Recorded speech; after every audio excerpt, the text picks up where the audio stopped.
Үндэсний мэдээллийн хөтөлбөр эдийн засгийн болон гар танд өргөжлөн хүрч байна. За эхний мэдээллийг хүргье. За сангийн сайд Хүрэл Баатарын хувьд дотоодын зах зээлд гаргаж байгаа засгийн газрын бондын үр зээлийг зогсооно гэж мэдгдсэн. За учир нь сүүлийн жилүүдэд нэмэгцээр байгаа манай улсын өрийн хэмжээнд бол дотоодын өрийн хэмжээ мөн адил нэмэгцээр байгаа юм а. За тухайлбал өнгөрсөн 2016 онд нийт үр төлбөрийн 51% нь гадаад үр, за 26% нь дотоод үр, 23% нь за засгийн газрын баталгаатай зээллэг байгаа юм. Өр нэмэгдэж байгаас. Өр дээр ямар арга барих вэ гэж. Монгол улсын гадаад өр бол бид нар авахдаа нэг 4-8% хүүтэй авчиж. Дотооддоо бид нар зээл авахдаа арилжааны банкудаас 12-аас 18% хүүтэй зээл авч. Тэгэхээр сангийн ам дээр хэрвээ би очивол ямар зорилго барих вэ гэхээр нэг номерт өндөр хүүтэй зээл авдаг дотоодынхаа арилжааны банкудаас зээл авахыг тэглэе гэж бодож байна. Дотоодын арилжааны банкудаас өр зээл авахаа болчвол арилжааны банкуд тэр чөлөөт их усрыг юун зарах үгүүд хувийн хөвшилд иргэдтэй болгоно. Энүүгээр дамжиж эдийн засгийн өсөлт гарч ирнэ. Гаргаж байгаа засгийн газрын үнэт цаасны 10% нь бол хөрөнгийн зах зээл дээр, харин 90% нь бол Монгол банкн дээр банк хоорондын захад арилжагдаж, за дийлэн хэсгийг нь банкуд энэхүү худалдаа авч байгаа. За хөрөнгийн зах зээл дээр арилжиж байгаа засгийн газрын үнэт цаас нь бол хөрөнгийн зах зээлийг идэвхжүүлж, за иргэд олон нийтийг бондын зах зээлд оролцуулахад бол эргээр нөлөөлсөн. За тухайлбал Монголын хөрөнгийн биржээр засгийн газрын үнэт цаасны за анхдагч зах зээл дээр оны эхнээс бол 579.4 тэрбум төгрөгийн арилжаа, харин хоёр дахь зах зээл дээр бол нийт 84.8 тэрбум төгрөгийн бол арилжаа эхний 9 сарын байдлаар хийгдээд байгаа юм а. За хөрөнгийн биржийн арилжааны бараг дийлэн хэсгийг буюу за 90 гаруй хувийг нь бол засгийн газрын үнэт цаасны арилжаа бүрдүүлдэг юм. За харин багахан хэсгийн нэг хөрөнгийн зах зээл дээр арилжиж байгаас гадна бол дийлэн хэсэг нь буюу за 90 гаруй хувийг нь бол банкуд худалдан авч, за банкудад өндөр хүү бол засгийн газраас олгож байгаа юм. За өнгөрсөн жилийн эцээр дотоодын бондын үлдэгдэл 5.4 их найд төгрөг байсан бол за одоогийн байдлаар 7 орчим их найд төгрөгт хүрээд байгаа юм а. За гэтэл нийт зах зээл дээр гаргасан зээлийн үрийн үлдэгдэл бол 12 их найд төгрөг байдаг. За тэгэхээр их хэмжээний бондыг энэхүү банкудад гаргаж байгаа нь урсгал зардал руу чиглэсэн. За манай төсөвт бас сөрөг нөлөөтэй гэдгийг бол эдийн засгчид хэлж байгаа юм а. За тиймээс ч бол засгийн газрын бондыг гаргахтаа бол одоо энэ банкуудын хөдөлж авч байгаа хэмжээг бол бууруулж, засгийн газрын бондын хүүг за зах зээлийн журмаар тогтоох зохицуулалт хийх хэрэгтэй гэдгийг бол зөвлөж байна. Бодлогын хүү гэдэг маань засгийн газрын бондын хүү гэдэг маань тухайн эдийн засгийн хамгийн бага хүү тогтоодог. Хамгийн бага хүү. Гэтэл өнөөдөр банкны зүгээр иргэн банкн дээр очиод нэг сартаа хадгаламж нээхэд 9% төлж байна. 9%, 8-9%. Тийм ээ? Одоо иргэдийн одоо мөн аж ахуй нэгжийн одоо хугацаагүй хадгаламж 6% байна. Гэтэл яагаад төр банкудад 12% хүү төлөх ёстой гэж тийм ээ? Тэр энэ дээр л ийм хажуудлал үүсээд байгаа байхгүй юу? Энэ хүчээр одоо ингэж одоо санхүүгийн байдал нь доголдсон, зээл нь гарахаа болцсон банкуудыг одоо татвар төлөгчдийн мөнгөөр ингэж одоо яг тэр нь байж болно тийм ээ, төрийн бодлогоо санхүүгийн зах зээлийнхаа тогтвортой байдлыг хангах гэдэг нь зорилтыг хүрээв. Тэр хамгийн гол нь нөгөө банк тогтвортой их актив мөн л дөө, хамгийн баталгаатай эрсдэл багтай актив бол засгийн газрын үндэсээс учраас тэгээд энэ богино хугацаатай бондууд гараад байгаа учраас засгийн газрууд төрлөө мөнгө оруулж барьжуулж гаргаад байгаа сонирхол өндөр юм л да. Дээрээс нь засгийн газрын бондын төлж байгаа хүү өгөөж татвараас чөлөөлөгдөн мэтэргээд давуу талууд байна шүү дээ. Тэгэхээр тэр утгаараа банкуд сонирхоод аваад байна. Цаашдаа энэ хүүн нэлийн бууж өгчээж энэ өрсөлдөөс гарах илүү хөрөнгөний зах зээл тал руугаа бондууд нь гардаг болов л гэж байна л дээ.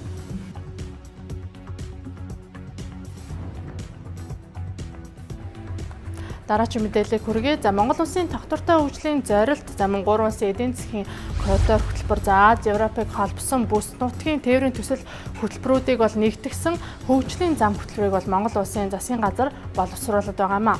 За аялал жуулчлал, хөнгөн хүнд, аж үйлдвэр болон эрчим хүчний зэрэг за бүх төсөл хөтөлбөрүүдийг автозам болон төмөр замын төслүүдтэй уялдуулж байгаа уг томоохон за хөгжлийн зам хөтөлбөр нь бол 2021 он хүртэл хэрэгжин за нийт 10 зорилтын хүрээнд бол 82 арга хэмжээг авч хэрэгжүүлэх юм. Хөгжлийн зам гэж хөтөлбөр маань бол ерөнхийдөө анх бол эдийн засгийн коридор гэдэг ярьж ирсэн те хөтөлбөр байгаа. За энэ хөтөлбөрийг бол одоо эрчимжүүлэх үүднээс за Монгол улсын засгийн газраас бол 2017 оны 5 сарын 10-ны өдөр бол 5-ны өдрийн одоо 240% одоо тогтоолоор бол энэ хөгжлийн зам гэсэн хөтөлбөрийг бол боловсруулсан байгаа.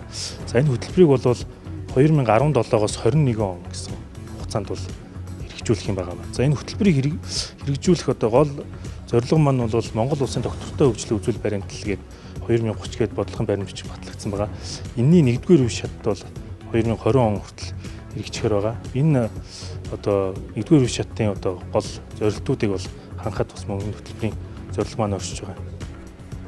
За уг томоохон хөтөлбөрийн одоо нийт санхүүжилтийг урьдчилсан байдлаар 32.4 их найд төгрөг гэж тооцоолж байна. За улсын төсвөөс 150 гаруй тэрбум төгрөгийг гаргах бол за дийлэнх хэсгийг нь за гадны зээл тусламж хөрөнгө оруулалт болон концессор хэрэгжүүлэхээр бол төлөвлөж байна. За төсөл хөтөлбөрүүдийн хувьд бол тэзүүн гарсан за дийлэнх нь хөрөнгө оруулалт хийхэд бэлэн болсон гэдгийг бол хэлж байгаа. За одоо засгийн газар гадны банк санхүүгийн байгууллагуудтай идэвхтэй ажиллаж асуудлыг шийдвэрлэх шаардлагатай байна. Дэд бүтцийн салбар гэдэг маань өөрөө бол онцлог салбар. Энд бол хөрөнгө оруулалт үлэмж их шаарддаг. Тэгэхээр энэ дэд бүтцийн төслүүдийг санхүүжүүлэхийн тулд ямар их үүсвэрээр санхүүжүүлэх вэ гэдэг бол хамгийн чухал асуудал болж байгаа. Өөрөөр хэлэх юм бол энэ бол хүү багтай урт хугацаанд эрх төлөгдөх ийм хөнгөлтэй зээл юм эсвэл хөгжлийн зээлийг ашиглаж энэ дэд бүтцийн бүтээн байгуулалтын ажлуудыг байж байгуулахгүй бол богино хугацаатай ийм ямар нэг бондын хөрөнгөөр энийг санхүүжүүлчих юм бол төсөл маань өргөд өөрөө дампуурах юм аюултай болно. Тийм учраас бид нар өмнөх одоо засгийн газрын гаргасан алтайг давтаж болохгүй. Энд бол гадаад дотоодын хөрөнгө оруулагч нар бол удаадараа энийг бол илэрхийлж байгаа. Энд тоолох юм бол энэ Азийн дэд бүтцийн хөрөнгө оруулалтын банк, Европын сэргээн босрол хөгжлийн банк, мөн одоо Азийн хөгжлийн банкны энэ санхүүжилтүүдийг бол татах талаар бол манай засгийн газар мөн энэ аж ахуйн нэгжүүд концесс эзэмшигчд бол эдгээр маш идэвхтэй санаачлагтай ажилласны үр дүнд бол энэ эхнээс илэрхийлж тоогоох юм бол Оросын улбаны улсын засгийн газраас манай улсад олгох хөнгөлтэй зээлийн хүрээнд гол замын энэ шинжил засварын ажлыг бол илэрхийлсэн байж байгаа.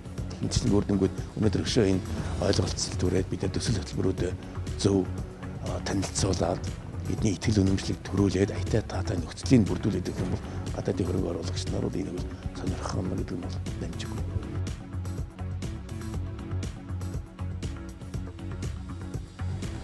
За өргөжлүүлэн за Монгол Турк хоёр улсын худалдаа эдийн засгийн харилцааны талаарх мэдээллийг хүргэе. За тэгэхээр өнөөдөр хоёр улсын хувьд бол бас бүхий л салбарт харилцаа өндөр түвшинд хүрээд байгаа боловч за худалдаа эдийн засгийн харилцааны хувьд бол тиймж хангалттай биш байгаа юм. За өнгөрсөн жилийн байдлаар гэхэд хоёр улсын худалдааны эргэлт 25 сая $, байсан бол за энэ жилийн хувьд 35 сая $, байгаа юм.